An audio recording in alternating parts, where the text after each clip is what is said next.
Kembali lagi di Holiday Inn and Suites Jakarta Gajah Mada, masih di Generasi Mecin. Hari ini kita membahas penangkalan pengaruh radikalisme di Indonesia. Tadi ada salah satu cara yang dilakukan oleh pemerintah yang kemarin dibuka statementnya oleh Wakil Presiden Kiai Haji Ma'ruf Amin untuk membuat semacam sertifikasi penceramah.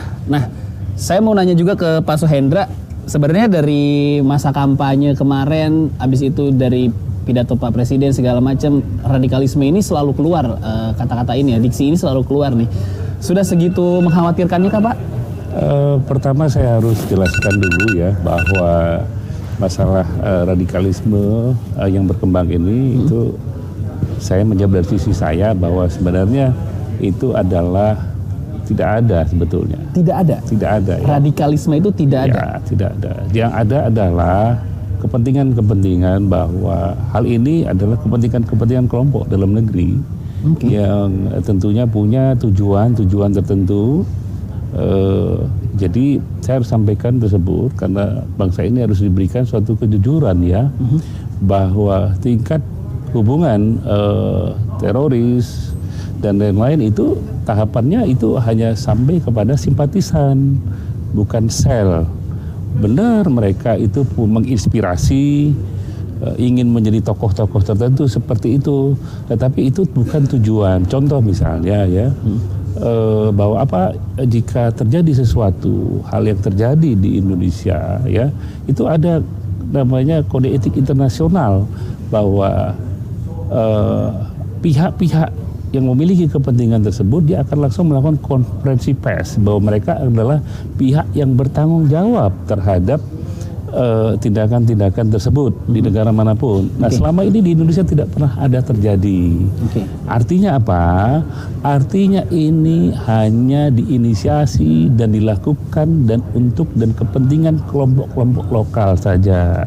Kelompok lokal siapa ini Pak? Ya tentunya kita tidak, saya tidak perlu menyampaikan itu ya di sini kita batasi ya.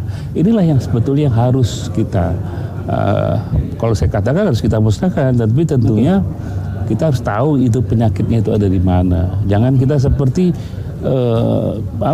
ada api tapi hanya mengejar asap saja.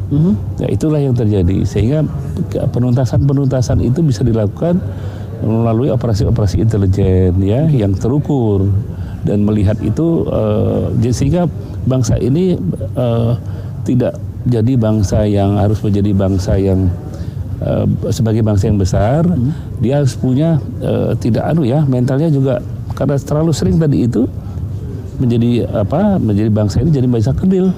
Itu menurut saya. Tapi kalau tadi Pak Hendra membahas ada simpatisan ya di Indonesia ini, terus siapa yang diuntungkan Pak dengan pemahaman dan tindakan dari yang mereka lakukan itu Pak? Ya, kita sebagai bangsa besar ini mungkin juga banyak menganut beberapa paham yang belum tentu benar ya.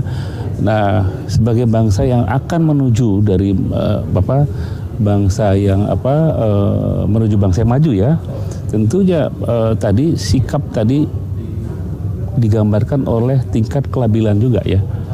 Ya bangsa ini ya mudah terprovokasi, mudah diarahkan untuk melakukan hal-hal yang sebetulnya dia sendiri tidak paham apa yang dilakukan itu.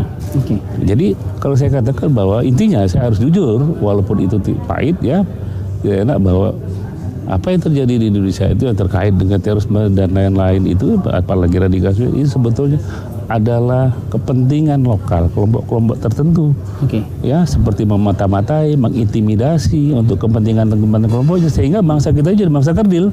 Nah itu perlu kita buka. Ini harus dibuka bahwa itu jelas tergambar.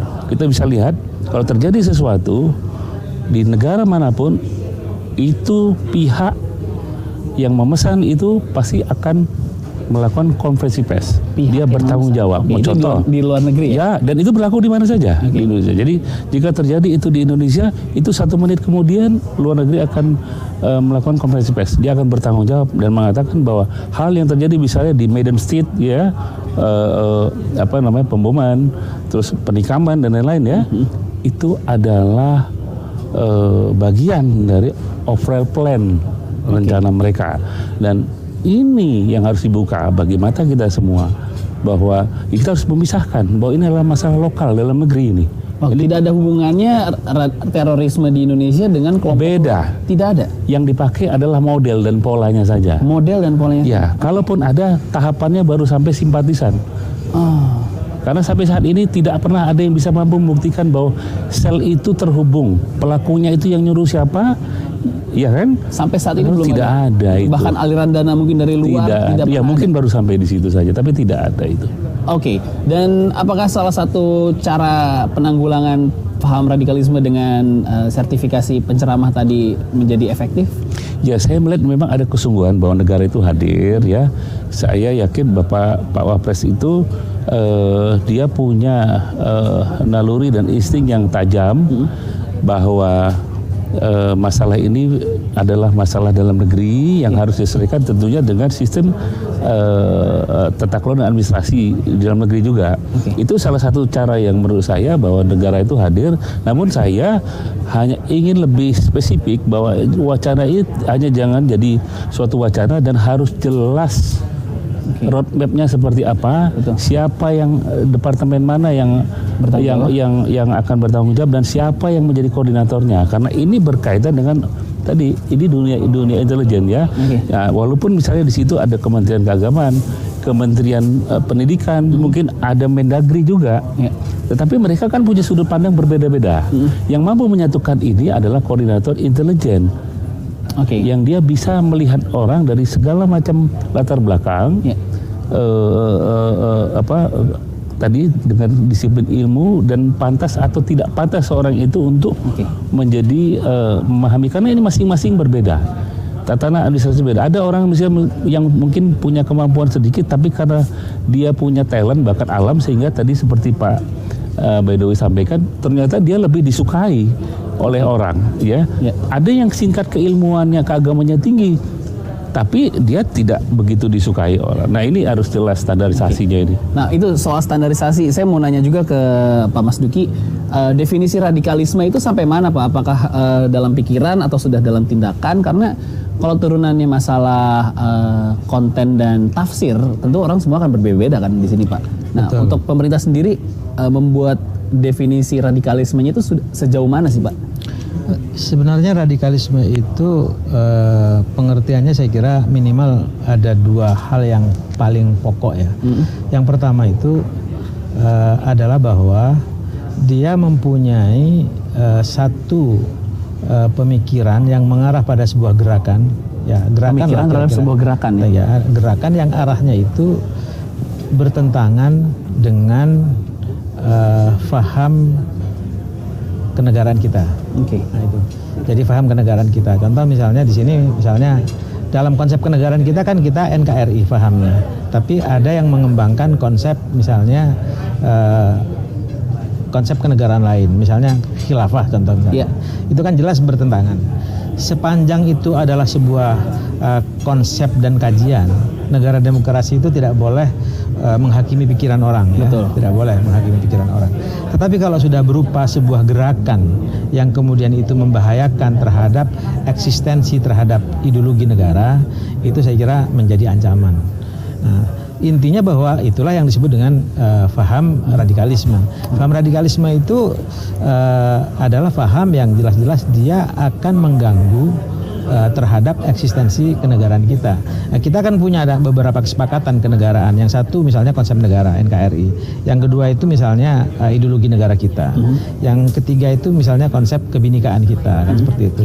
Yang ketiga itu, yang keempat, yang terakhir itu adalah kita punya konstitusi, yaitu Undang-Undang Dasar 45. Itu satu hal yang. Jadi kalau bertentangan dengan 4 prinsip dasar yang sudah disepakati bersama sejak Republik ini berdiri ya, dan itu dirumuskan bersama-sama oleh founding father kita, lantas kemudian ada pihak-pihak yang ingin mengembangkan faham lain dari konsep yang sudah disepakati itu, saya kira itu salah satu ciri kategori dia adalah mengarah kepada satu gerakan radikalisme. Itu pertama. Yang kedua, saya ingin tegaskan juga bahwa yang namanya radikalisme itu tidak selalu berhubungan dengan agama, apalagi Islam.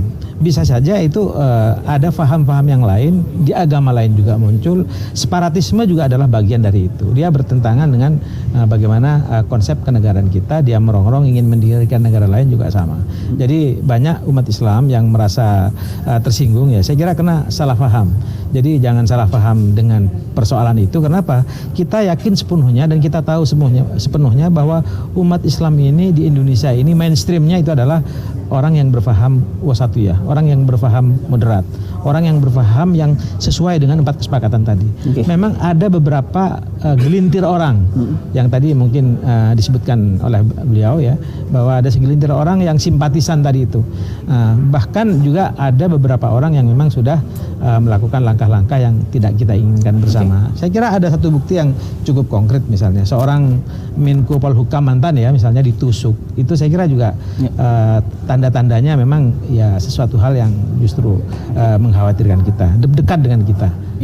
Violent itu, kekerasan itu yang berlatar belakang paham radikalisme. Saya kira itu. Di akhir periode Pak Jokowi yang pertama memang cukup ada berita yang cukup menghebohkan ya, dengan penusukan Menko Polhukam saat itu Pak Wiranto, yang saat ini kasusnya udah mulai dijalankan di persidangan atau gimana Pak? Iya, saya kira karena itu memang proses pelanggaran hukum ya, otomatis dengan sendirinya aparat hukum akan melakukan penegakan hukum. Siap. Kita break dulu sebentar Pak. Abis ini saya punya pertanyaan juga yang banyak dipertanyakan sama orang soal dihilangkannya khilafah di kurikulum pendidikan salah satunya. Apakah itu juga jadi jalan keluar? Apakah sudah masuk ke pendidikan Pak, kurikulum radikalisme? Mungkin Pak Hendra nanti bisa menjawab ya. Kita akan lanjut lagi ngobrol-ngobrolnya abis yang satu ini. Jangan kemana-mana, tetap di Generasi Mecin.